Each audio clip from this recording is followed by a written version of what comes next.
दोस्तों नमस्कार। राज्यसभा में वित्त राज्य मंत्री श्री पंकज चौधरी जी ने उन सवालों का जवाब दिया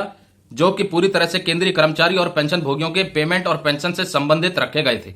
और आपको मैं बता दूं कि तमाम केंद्रीय कर्मचारी और पेंशन भोगियों को झटका लगेगा यह सुनकर कि सरकार की तरफ से अभी तक 8वें वेतन आयोग की तरफ से कोई भी कमेटी गठन करने के लिए कुछ भी विचार नहीं कर रही है।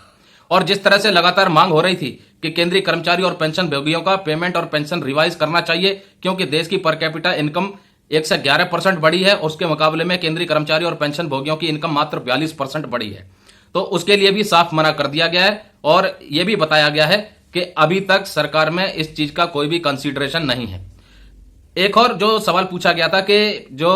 7th पे कमीशन में पैरा 1.22 के तहत 10 साल का इंतजार नहीं करना है पेमेंट और पेंशन रिवीजन के लिए, तो उसके ऊपर सरकार ने अप्रूवल नहीं दिया था, जो मैंने आपको पिछली वीडियो में बताया भी था। तो अब सवाल यह खड़ा होता है, क्या अब सरकार 18 महीने का डीआर देगी? वो भी अब पूरी तरह से लटक गया है, मान के चलिए। और दूसरा, जो 1 रैंक 1 पेंशन 2 की विसंगतियां हैं, क्या उसको दूर करेगी? तो ये पूरी तरह से मान सकते हैं कि सरकार का कोई विचार नहीं है केंद्रीय कर्मचारी और पेंशन भोगियों को, यानी जो भूतपूर्व सैनिक लगातार धरना प्रदर्शन दे रहे हैं और अपनी मांगों को रख रहे हैं कि 1 रैंक 1 पेंशन 2 की विसंगतियों को दूर किया जाए, तो वो शायद अब दूर होने वाली नहीं है, क्योंकि सरकार की तरफ से अभी तक कोई भी औपचारिक ऐलान नहीं हुआ है।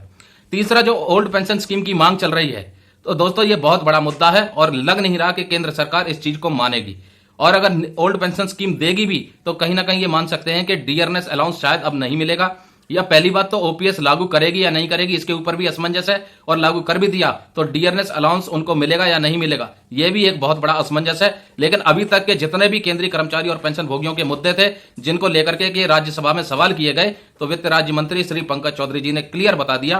कि सरकार की तरफ से अभी कोई भी स्पष्टीकरण, कोई भी कंसिडरेशन नहीं किया जा रहा है। तो दोस्तों ये खबरें थी 1 रैंक 1 पेंशन 2 के ऊपर भी पूरी तरह से अब ये मान के चलिए कि जैसा है मामला वैसा का वैसा ही बना हुआ है और आगे भी कोई उम्मीद होने वाली नहीं है। जय हिंद, जय भारत दोस्तों।